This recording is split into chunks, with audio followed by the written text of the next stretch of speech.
स्वागत है सभी का माइंड मैप से। अब ये यूनिवर्स कैसे बना, क्या हुआ, क्या घटना घटा, ये सारा चीज समझने के लिए ना चैप्टर आपको पढ़ना 11 का, chapter number 2, origin and evolution of the earth. इसमें एक टर्म मिलेगा आपको सिमिलैरिटी, जो आपको पूरा समझा देगा कि आखिर यूनिवर्स बना कैसे, क्या हुआ था उस समय, क्या घटना घटा था। चलिए इसको समझने के पहले एक टर्म समझते हैं, बिग बैंग थ्योरी। क्या है बिग बैंग थ्योरी? देखिए, बिग बैंग थ्योरी को बताया गया था किसके द्वारा? ये बोला गया था जॉर्ज लेमेच्योर के द्वारा। ये पहला इंसान था जो बिग बैंग थ्योरी के बारे में बोला था कि एक टर्म होगा big bang theory. Big bang का मतलब अचानक से blast, that is big bang, इसके बारे में बोला था। इसको एक टर्म दिया था ये, जिसका नाम था टाइनी बॉल हाइपोथेसिस, छोटा सा टाइनी बॉल। जो हमारी पूरी पृथ्वी, वर्ल्ड, यूनिवर्स, जितना चीज बोल लीजिए, इसका जो डेवलपमेंट हुआ है ना, एक टाइनी बॉल से हुआ है, जो कि बिग बैंग से हमें पता चलेगा। और एक साइंटिस्ट आता है जिसका नाम था हबल। हबल बोला था कि गैलेक्सी मूव्स अपार्ट, गैलेक्सी एक दूसरे से दूर जा रहा है। जो हमें आज दिख रहा है ना, वो एक्सपैंड होते जा रहा है।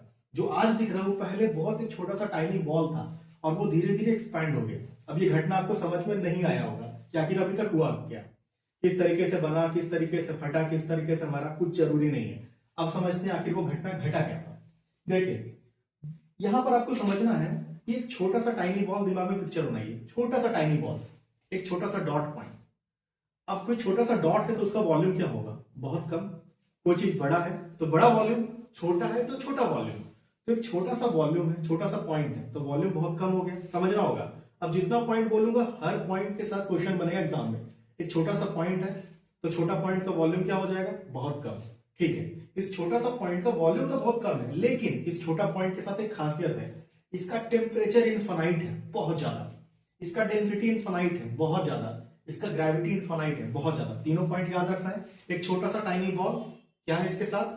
छोटा है, टाइनी है, तो वॉल्यूम बहुत कम। लेकिन इस छोटे से पॉइंट के पास एक खासियत है, इसका टेम्परेचर बहुत ज्यादा है, इसका डेंसिटी बहुत ज्यादा है, इसके पास ग्रेविटी बहुत ज्यादा है, ये तीनों बहुत ज्यादा है।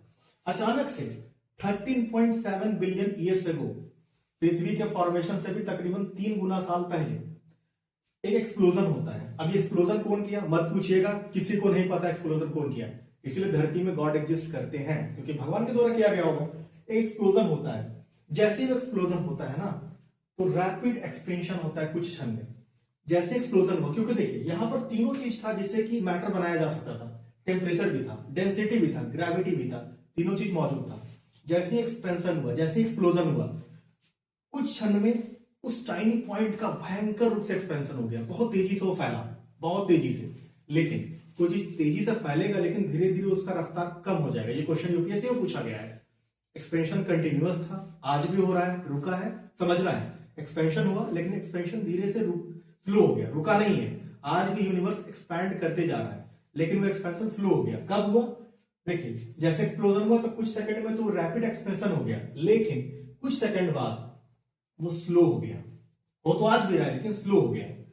3 मिनट जब हुआ ना, तो 3 मिनट के बाद पहला एटम का फॉर्मेशन हुआ। देखिए, अभी तक पिक्चर में कहीं एटम नहीं था, छोटा सा पॉइंट था, लेकिन 3 मिनट के बाद ना वो छोटा सा पॉइंट पहला एटम को जन्म देता है।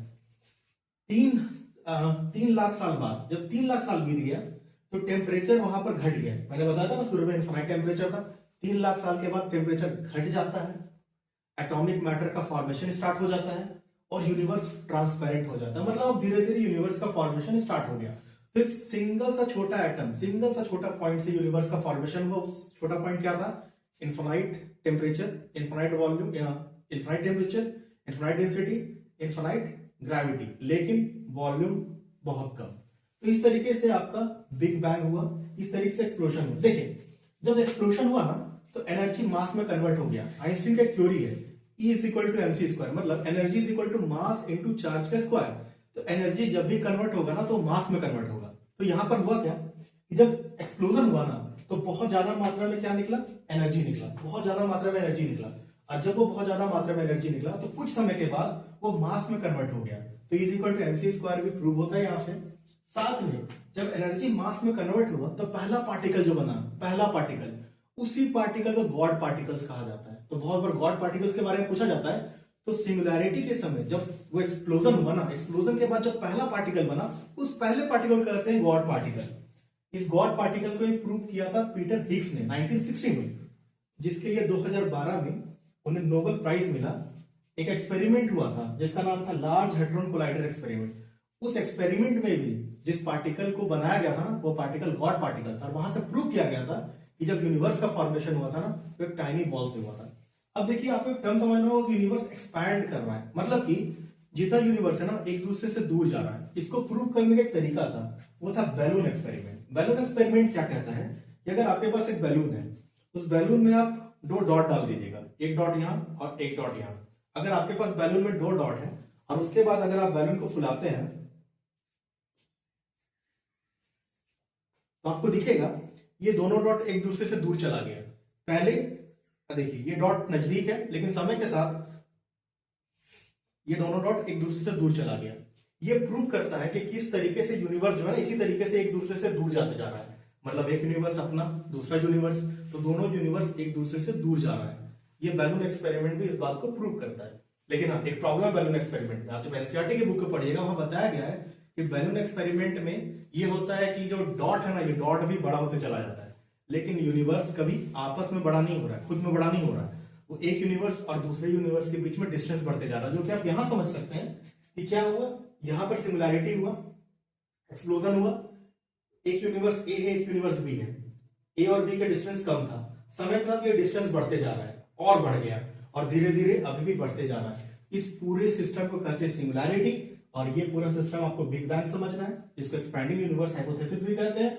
हबल के द्वारा कहा गया था गैलेक्सी मूव्स अपार्ट, गैलेक्सी एक दूसरे से दूर जाता है। इसको प्रूव हमने बैलून एक्सपेरिमेंट से कर लिया। और ये टाइनी बॉल था, एक सिंगुलर एटम था। यहां याद रखना है, temperature infinite, density infinite, gravity infinite, लेकिन दोस्तों स्मॉल वॉल्यूम। खेल खत्म, खेल खत्म, इतना ही जानना है। और एक अर्ली थ्योरी भी दिया गया था, जिसमें कि इमैनुअल कांत के द्वारा दिया गया था, लैपलेस के द्वारा नेबुलर हाइपोथेसिस दिया गया था, चैम्बरलेन मॉर्टन के द्वारा वॉन्डरिंग स्टार हाइपोथेसिस दिया गया था, जिसको सपोर्ट किया था जीन्सन जेफरी ने। इसी तरह एक कंपेनियन स्टार हाइपोथेसिस, जिसको कि बाइनरी थ्योरी भी कहा जाता है, और स्मिथ एंड कार्ल गुदास्कर के द्वारा नेबुलर हाइपोथेसिस को दोबारा स्टडी किया गया था। तो इस तरीके से हमने सिमिलैरिटी को पूरे तरीके से पढ़ लिया, और यही सिमिलैरिटी और big bang theory modern theory है, जो प्रूव करता है किस तरीके से हमारे यूनिवर्स का फॉर्मेशन हुआ था। इससे ज्यादा जानने का जरूरत नहीं है, चाहे तो यहां से नोट्स बना ले, पढ़ ले, और क्रिस का गाना सुने, एंजॉय करें। जय हिंद, जय भारत।